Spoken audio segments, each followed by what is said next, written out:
আসসালামু আলাইকুম রহমতুল্লাহি ওয়া বারাকাতুহু।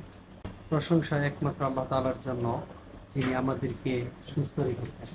সুস্থতা আল্লাহ তাআলার সবচেয়ে বড় একটা নিয়ামত। এটা আমরা যারা সুস্থ আছি তারা হয়তো বাড়িতে বসে থেকে এটা উপলব্ধি করতে পারি না। যদি হাসপাতালে আসা যায় তাহলে বোঝা যায় যে সুস্থতা আল্লাহ তাআলার কত বড় নিয়ামত।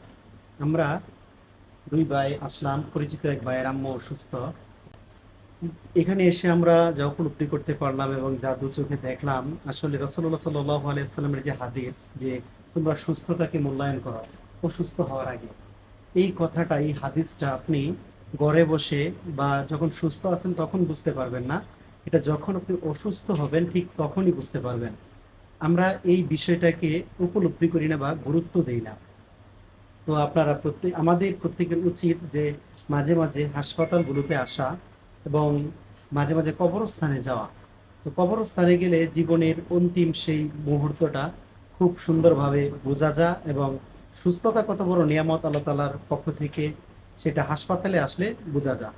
এখানে আসলে এখানে প্রত্যেকটা মানুষের চোখে মুখে হাহাকার, বাঁচার জন্য একটা চেষ্টা, মানুষ যে বাঁচতে চায় পৃথিবীতে, এটা হাসপাতালে আসলে বোঝা যায়। কত চেষ্টা, শেষ মুহূর্ত পর্যন্ত মানুষ চেষ্টা করে যায়। কিন্তু যখন আমরা সুস্থ থাকি তখন আমরা একেবারে আমাদের মহান রবকে ভুলে যাই।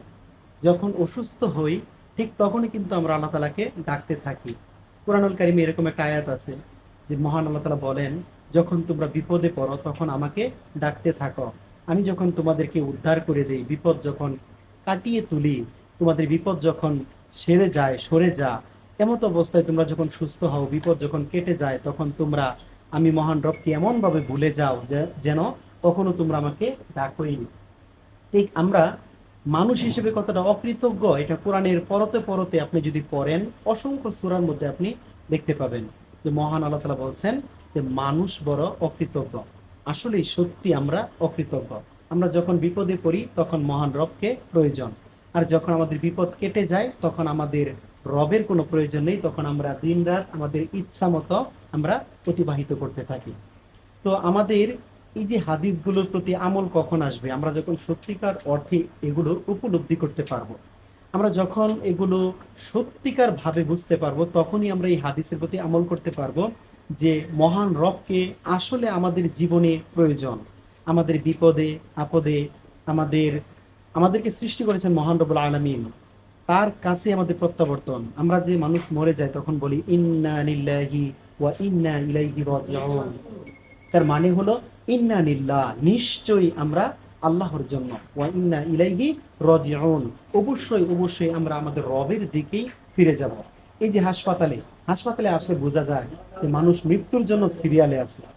এক একজন মানুষ একজনের পর একজন মরতেছে। এই যে আজ একটা রাত, সকালবেলা অনেক মানুষ হয়তো পৃথিবী থেকে চলে যাবে। এই দৃশ্যটা হাসপাতালে আসলে বোঝা যায়। তাই আসুন আমরা বোঝার চেষ্টা করি, আমরা একমাত্র মহান রব্বুল আলামিনের ইবাদত করি। আমরা যারা সুস্থ আছি আসুন সুস্থতাকে মূল্যায়ন করি অসুস্থ হওয়ার আগে। তো আল্লাহ তাআলা আমাদের সবাইকে বোঝার তৌফিক দান করুন, একমাত্র মহান রব্বুল আলামিনের কৃতজ্ঞতা স্বীকার করার তৌফিক দান করুন এবং আল্লাহ তাআলার ইবাদত করার তৌফিক দান করুন, সৎ কাজ করার তৌফিক দান করুন। তো আমরা আজ দুই ভাই একই সাথে রক্ত দিতে এসেছি আমাদের পরিচিত এক ভাইয়ের আম্মুর জন্য। আপনারা সবাই দোয়া করবেন তিনি যেন সুস্থ হয় এবং আমরা যেন দিনের পথে থাকতে পারি। এই কাজ যদি আমরা সৎ কাজ করে থাকি আল্লাহ তাআলা যেন কবুল করেন এবং আমাদেরকে আরো বেশি যেন সৎ কাজ করার জন্য আল্লাহ তাআলা আমাদের নসিব করেন। আমরা যেন আরো বেশি সৎ কাজ করতে পারি, সৎ আমল করতে পারি। আল্লাহ তাআলা আমাদের আমলগুলো কবুল করুন, আমিন ইয়া রাব্বাল আলামিন।